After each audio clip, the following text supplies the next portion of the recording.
Greetings, church family. This is Craig Weinbaum. I'm your deacon chair for First Baptist Church Estero, and I just wanted to take a moment and bring you a message from your deacons.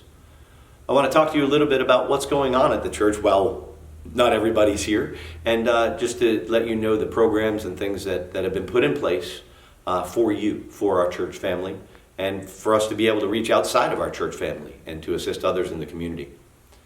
You know, these are some definitely trying times that we're going through, some interesting times that we're going through. Most of us have never planned for something like this.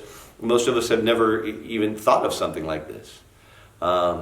Whether it's spiritually, health, or financially, these are some challenges that are being presented to us all on different levels. I just want you to know that you're not alone. We are all in this together. We are a church family. We are here for you. We can still get in touch with everybody you need to throughout the church for the different reasons. But today I want to focus on some things that are going on, kind of behind the scenes, because no one's here, to see it. But behind the scenes. But I want to let you know what we're doing, how we have prepared, and what we're going to be doing moving forward. So let me take this time just to let you know that first off, we are praying for each and every one of you. If you have any prayer concerns, any needs, we need you to get in contact with us. With that being said, a program has already been set up that we're calling our Catalyst program. It's being headed up by the wonderful Miss Carol Tyndall. She's doing an amazing job. She's got a great group of volunteers that are reaching out and calling people that are on our membership rolls to reach out, let them know we're praying for you. Let them know we're here for you, and then to find out any specific needs that we can fulfill.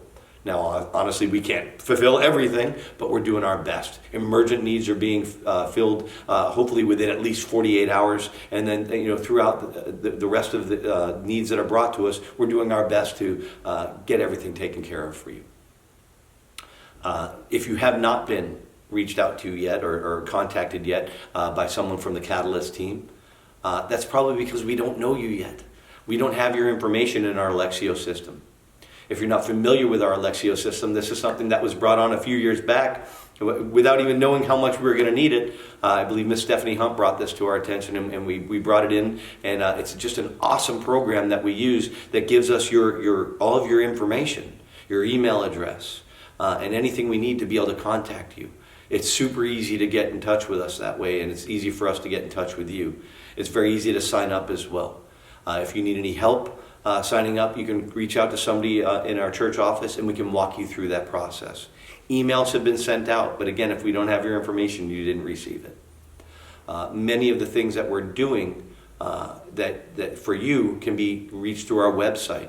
If our new website was just developed last year, you want to talk about God's timing. Well, our website was completely remodeled and revamped and relaunched last year. Our website has places where you can give your prayer requests. It has links to the Lectio. It has links to everything you could possibly need. That's where Pastor Frank is putting up his messages. Each Wednesday and Sunday, Pastor Frank is putting out a message, and I think he's getting a hang of it, so we're going to be doing even more. There's going to be youth messages. There's going to be children's messages. We're working on some worship music to put up there. Church family, we are doing everything we can to keep you connected, but we need your help to be able to connect with you. Do everything you can to make sure we have your information. That way we can make sure that we are fulfilling our duties as your church leadership to fulfill everything you need. To talk a little bit about what's going on with the church financially. Obviously, this is a tough thing to talk about. It's not something that's ever comfortable to talk about. But we are actually taking some pretty proactive steps.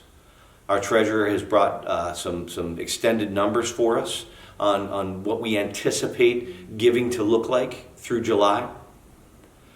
We've put in a 3-tier system of cutbacks. The first cutback being our church staff. Our pastors have come to us and said, hey, we're taking a pay cut. As deacon chair, this is something I never, ever, ever vote for. I think our pastors do so much and deserve everything they get, but I can tell you they came to us and said, this is what we have to do. Salaries and facilities make up 80 to 90% of our costs. Many of those are fixed. With that, The salary cut that they're taking is going to be greatly beneficial and helpful for the church to keep going. Our fixed costs, just to let you know, is we're going to be scaling down our facilities and our costs of facilities. We're reaching out to our vendors and hoping working things out with that. We are being as diligent as we possibly can. As of right now, the numbers look like through July, we're going to be having about a $77,000 deficit. With our cuts, we're going to be cutting about 40% of that. This is based on what all the models show is our giving is going to be less. What can we do about that? If you already give online, we just ask you to be faithful. We just ask you to continue being obedient and being generous. We ask you to continue using that.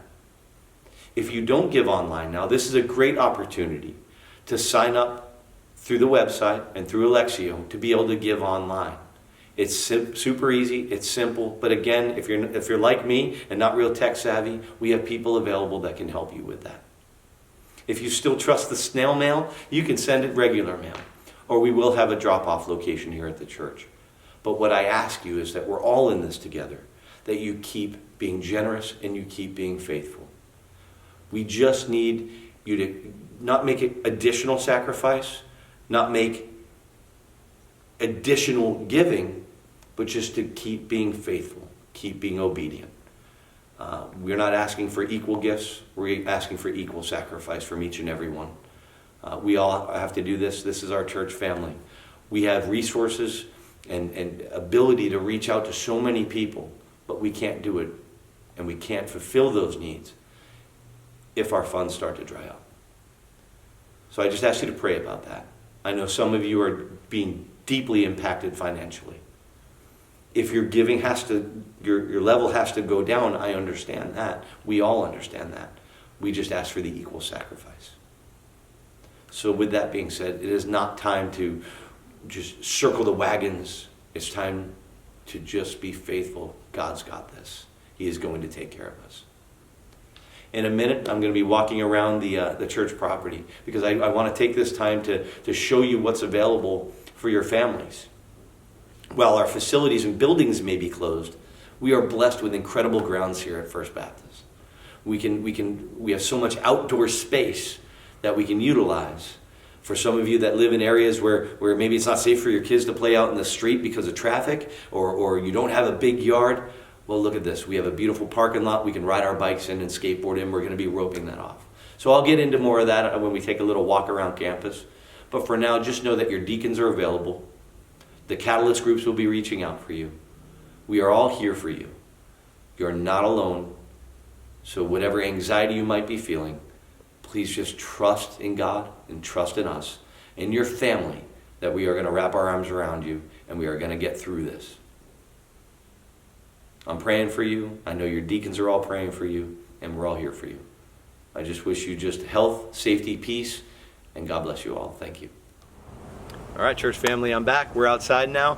And for some of you that come to the church, I wanted you to see what we have available outside, because maybe you park and you come in because you're in a rush to hear Pastor Frank and his preaching. So I wanted to talk to you about what we have available outside. What we're going to be doing here is we're going to be marking off about half of this parking lot.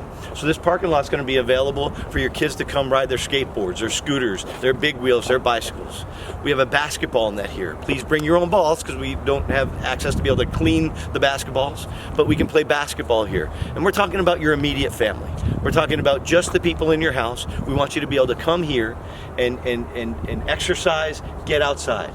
Not all of you live in a place where you have a safe street to be able to play in, or a yard big enough to play in, or just facilities to play on. So we have that available for you. So you can play basketball out here. Bring your street hockey sticks, street hockey, skateboards, as I said. We also have this cool Gaga ball pit that was built for us a few years ago. We're going to ask that you bring your own balls, but if you don't know how to play Gaga ball, it's pretty much like, well, I don't even know how to describe it, but you smack a ball into each other's legs with your hands and try not to get hit by it. If you get hit, you're out. But we got this beautiful sand pit, Gaga ball pit, we can play in there. Walking further around the campus, we have our fire pit. This fire pit was built over the last year, and what's really cool about it, we have these benches around it. listen, if you want to bring your own firewood and something to start it, we'll have a hose out here for safety. Go ahead. Have a bonfire in our fire pit. Roast some marshmallows with your family. We just ask that you clean up after yourselves and you make sure the fire's out before you leave. We'll have the garden hose ready to go. You just have to turn on the spigot and you can put it out. So that's available for you. Back about 2 years ago, a year and a half ago or so, we had an Eagle Scout come to our campus, and he went over and for his project, for his Eagle Scout, he built us this hammock hang. Most of you have seen those hammocks that you hang up with the carabiners. I believe we have spots for 8 hammocks.